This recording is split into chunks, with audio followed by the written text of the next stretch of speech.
Irmãos, dando continuidade aos estudos dos títulos cristológicos, hoje falaremos a respeito das expressões sumo sacerdote e Messias, atribuídos a Jesus por força da Bíblia Sagrada. A expressão sumo sacerdote trata-se de uma expressão dirigida à pessoa de Jesus e usada especialmente no Novo Testamento, pelo autor que escreveu a carta aos Hebreus. Sem entrarmos na discussão moderna e teológica de hoje, que discute o fato se esta carta foi ou não escrita pelo apóstolo Paulo, a verdade é que este livro, a carta aos Hebreus, traz um destaque todo especial, no sentido de apontar para o Cristo como sendo o grande e maior sumo sacerdote. O sumo sacerdote, quando no Antigo Testamento, entendo, tinha como função específica do seu ofício servir como uma espécie de intermediário, de intercessor, entre as pessoas pecadoras do povo e o próprio Deus. O sumo sacerdote era uma pessoa escolhida, uma pessoa eleita, e tinha como principal função oferecer sacrifícios a Deus em favor do seu povo. E aqui é importante lembrarmos, irmãos, que os sacrifícios propiciatórios de animais, lá no Antigo Testamento, eles tinham um caráter de doação de Deus em favor de seu povo. O próprio livro de Levítico, em seu capítulo 17, verso 11, nos diz: porque a vida da carne está no sangue, e é justamente por isto que eu mesmo o tenho derramado sobre o altar, de modo a servir de expiação pela vossa alma, pois é o sangue, isto é, a própria vida, que lava os vossos pecados. Perceba, irmãos, é o próprio Deus quem age, ou seja, é o próprio Deus quem vem em direção ao ser humano caído e lhe propicia um meio de salvação. Esse protagonismo de Deus, no sentido de agir e proporcionar salvação ao seu povo, observe, esse aspecto, esse significado, é justamente o que diferenciava os sacrifícios do povo de Israel daqueles feitos por povos pagãos. A ação, o agir, o protagonismo, entendo, ele não vem de nós, irmãos, ele sempre vem da parte do nosso Deus. E é justamente aqui, irmãos, é justamente aqui que entra a figura e a obra do nosso grande Salvador Jesus. Da mesma forma que no Antigo Testamento, Deus sempre proporcionou meios de salvação ao seu povo, no Novo Testamento agora, com a vinda do Cristo e a concretização de todas as suas promessas, Jesus é visto como o grande sumo sacerdote.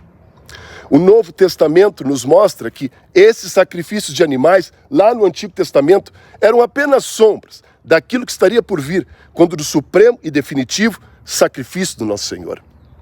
A obra sacerdotal de Jesus, percebo, ela pode e deve ser compreendida sobre duas perspectivas. A primeira, sob o ângulo da satisfação. Jesus se oferece como sacrifício vivo e agradável ao nosso eterno e amado Deus. E a segunda perspectiva, sob o ângulo da intercessão. Jesus intercede por nós, ou seja, Jesus ainda hoje intercede e suplica ao Pai, em nosso favor, pelas nossas vidas. A expressão o Cristo. Cristo é um termo que vem do grego Christos, que por sua vez remonta ao hebraico Mashiach, Messias, e que deve ser traduzido por aquele que foi ungido, ou seja, aquele a quem foi derramada a unção. Essa expressão Cristo ou Messias significa a escolha de uma pessoa por Deus com o propósito máximo de cumprimento de uma determinada missão. No Antigo Testamento, a expressão Messias significava todo o homem santo de Deus encarregado de uma missão para com seu povo. A unção com óleo dos reis de Israel, lá no Antigo Testamento, por exemplo, era um ato solene e formal que marcava a escolha de Deus por uma determinada pessoa, de modo que este escolhido, este rei, teria a missão agora de dar andamento aos planos de Deus e assim cumprir com uma determinada missão dada por ele. No caso do povo de Israel, quando da primeira aliança, percebo, esses reis ungidos, eles deveriam ser os representantes de Deus, cujo propósito seria o de pastorear o seu povo e assim conduzi-los de forma exitosa pelos caminhos santos do nosso Senhor. Quando lemos o Antigo Testamento, é claro que vemos sacerdotes e profetas também sendo ungidos com óleo naquela época. Porém, entendam algo muito importante. Esse ato de ungir com função especial de serviço a Deus era um ato mais solene, característicos da própria função real daquele tempo. E não é de se admirar que a expectativa predominante entre os judeus daquela época era justamente a espera de um Messias com caráter político, quase como uma figura de rei libertador. Na época de Jesus, perceba, os judeus viviam sobre o domínio do Império Romano e a expectativa da chegada do Messias estava umbilicalmente associada à esperança de dias melhores, à independência política do povo judeu e à sua própria libertação da opressão do jugo romano. E é justamente devido a estes fatos e à própria expectativa da época que Jesus fez muito pouco uso desta expressão relacionada à sua pessoa. Por outro lado, irmãos, todo o Novo Testamento, principalmente as cartas escritas pelo apóstolo Paulo, perceba, usam desta expressão Messias ou Cristo relacionado à pessoa de Jesus em 529 oportunidades quando na Segunda Aliança. Um dos textos mais relevantes para se compreender o significado da expressão o Cristo está descrito lá no Evangelho de Mateus, em seu capítulo 16. A Bíblia Sagrada nos conta, irmãos, que certa vez, estando Jesus reunido com seus discípulos, perguntou: quem vocês dizem que eu sou? E Pedro, convicto de toda a verdade, se levantou dentre deles e disse: tu és o Cristo, o Filho do Deus vivo. E para você, meu irmão, e para você, minha irmã, quem é Jesus Cristo? E para encerrarmos, apenas um último e precioso ensino. O título Cristo ou Messias é aplicado a Jesus e nos mostra a continuidade entre o Antigo e o Novo Testamento.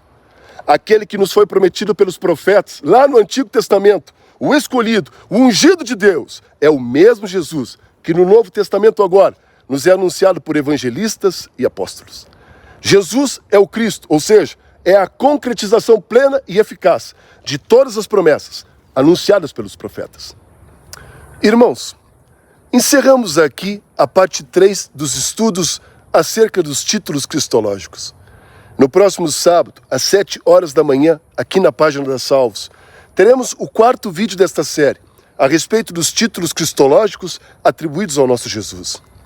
Se você perdeu as nossas 2 primeiras aulas, publicadas aqui na página da Salvo, não se preocupe. Aqui embaixo, na descrição do vídeo, haverá 2 links para você assistir a essas 2 aulas anteriores. Te convido também a participar do nosso sorteio semanal. Todas as instruções de como participar desse sorteio e ser abençoado aqui pela página da Salvos estarão disponíveis tão logo termine o nosso vídeo de hoje. Aproveite a oportunidade também e peço que você prestigie o nosso trabalho. A sua inscrição, o seu compartilhamento, a sua curtida, tudo isto, irmãos, tudo isto é muito importante e valioso para o nosso ministério. Tudo aqui é feito com imenso carinho e um único propósito: honrar o nosso Deus sobre todas as coisas e te convidar de uma forma muito gentil a viver feliz na presença do nosso amado Deus. Um grande abraço, um abençoado final de semana e lembre-se, a porta da graça, por pura misericórdia do nosso amado Jesus, ainda está aberta, irmãos. Deus os abençoe poderosamente. Olá, irmãos da Salvos. Tudo bom com vocês, queridos? Que a doce paz do nosso amado Senhor Jesus repouse todos os dias sobre a tua vida, tua família, teus negócios e tudo aquilo que empreenderes fazer, querido. Amém? Passando por aqui, apenas para deixar uma novidade a todos vocês. O Ministério Salvos pela Graça deseja te abençoar. Queremos sortear todas as semanas, aqui na página do Facebook da Salvos, o exemplar do livro Apocalipse, a Última Batalha, do pastor Paulo Gilberto Berg. Se você gostaria de participar desse sorteio e receber gratuitamente no conforto da sua casa um exemplar como este, Apocalipse, a Última Batalha, então basta você deixar algum comentário seu aqui embaixo, marcar pelo menos 5 amigos, e assim você já estará concorrendo automaticamente aos nossos sorteios semanais. Esses sorteios ocorrerão sempre às sextas-feiras de todas as semanas, com a divulgação de seus resultados sempre junto às nossas redes sociais. Nos ajude a levar a boa nova de Jesus ao mundo. Afinal, salvos pela graça é o que eu e você somos, irmãos. Lembre-se, um simples comentário seu, 5 amigos marcados aqui, pode significar este alimento puro do céu, totalmente grátis, no conforto do teu lar. Que Deus o abençoe poderosamente.